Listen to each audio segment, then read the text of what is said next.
One of the other modifications we did to this plane is we bought bigger wheels, and these are 2.5 inch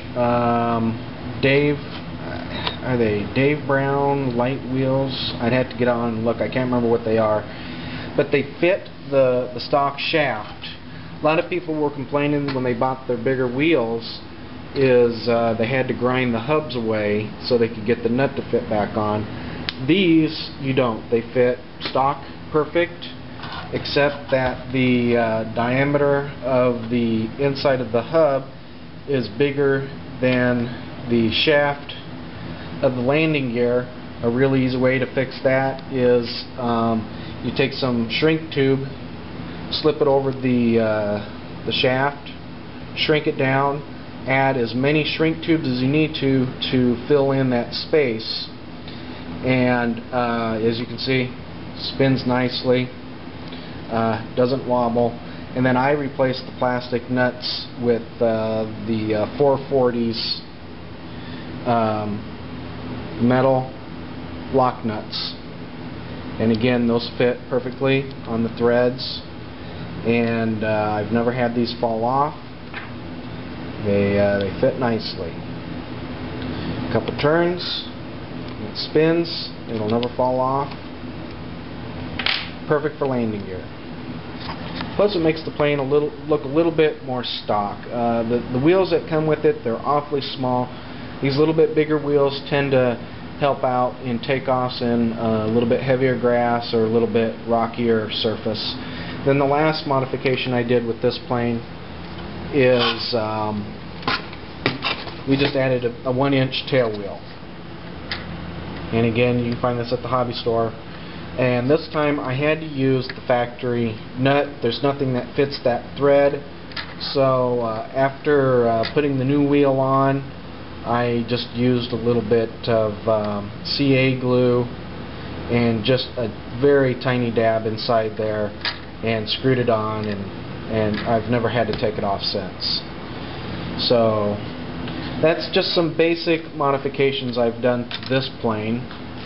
The only other thing that we've really changed, we flew this plane to start with. When I was learning to fly, we kept it with the stock batteries, and those are nickel metal hydride. You can either get the 7-cell or 8-cell, which fits the battery box perfectly and gives you between 10 and 14 minutes flight time, depending on how hard you fly the plane and what kind of prop you use. Now, as far as prop goes, the plane comes with the factory Park Zone 10/8, and I tell you what, I probably spent more money in replacing these props than I did anything else on the plane. It seemed like every time I landed, I'd break a prop. Never failed. The 10/8 prop is a pretty heavy pitch prop. It'll drastically reduce your flight time, and if you have a watts up meter, you can see that just by putting it on, running it at different throttle speeds, and you can see how many amps it's drawing and do the calculations. The 10/8 prop is it'll really pull the plane through the air. I like the GWS 10.6 This is the EP1060, but it's the direct drive or the HD. To me, it looks like a real prop. That's what's on here now. After I broke, probably a half dozen of the Park Zone props, I'd seen some video on YouTube that talked about the 10.6 props, put one on, and this is the original prop that I've been flying with since. They're very hard to break. The plane flies more to scale, and if you go to a 3-cell LiPo and keep everything else stock in it, you'll probably want to go with a 10.6 prop, just because the 10.8 prop would probably be too much for the motor and too much for the electronic speed control. You'll be pulling too many amps and you'll probably overheat something. 10.6 prop seems to, on the LiPo system, work great. It gives you more than enough power to pull. You can do loops all day long. The 10.8 prop, it will drastically reduce your flight time. When I redid or built the planes for my wife and I, we kept the 10.6 props with the 3-cell LiPo, and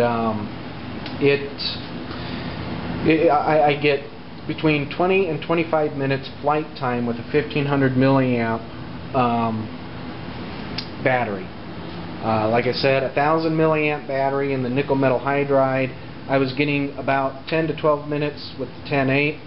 I was getting 14 minutes around half throttle, 18 minutes if I flew very conservatively, and the best I ever got, and that was flying with thermals, was 20 minutes out of the 9.6 1000 milliamp nickel metal hydride. This is the receiver for the Super Cub, and we had experienced, and we had also read and seen it on YouTube and read about it in the forums, that there's a lot of people complaining about the glitches that this plane has, and we have found one of two things that causes this. There's a crystal that sits underneath here, underneath this black tape, and this crystal is what receives the information from the transmitter. And what we have found is in some of these, that crystal is loose. So what we did is we wrapped it in black electrical tape as tight as we could.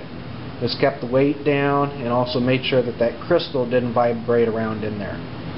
The other main reason why you get glitches is called brownouts.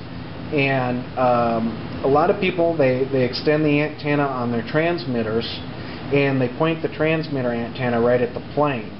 And the actual signal does not travel from the end of the antenna, it travels around it. It'll actually travel out from the antenna in 90-degree angles.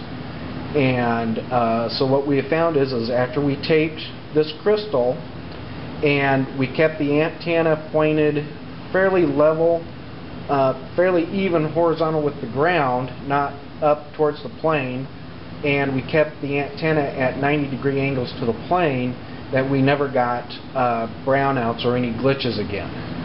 Now, there might be other causes for glitches. These are the only things that we have found.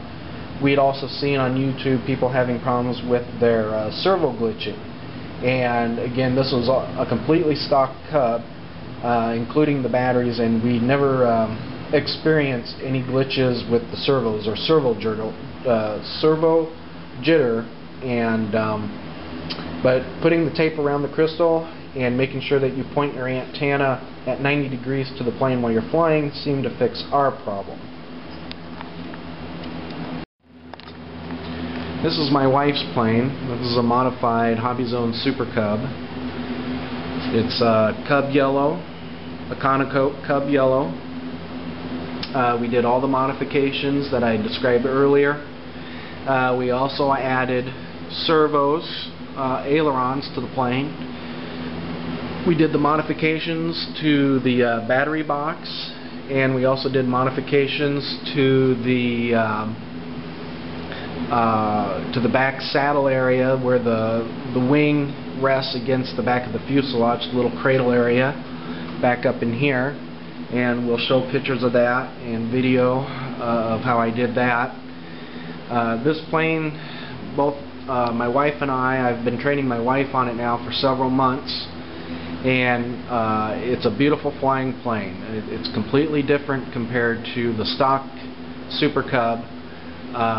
Once you add better electronics and a LiPo battery, put some ailerons on it, the plane becomes a true trainer. It's a very fun flying plane. When you cover them, they're much more rigid. The wings themselves, with them covered in the Econocoat, you probably wouldn't even need the wing struts. We like the wing struts because it adds scale to the plane. It makes it look a lot more realistic. We've had several people who've walked by in the park thinking it was a true plane flying over, and we had to tell them that it's an RC plane.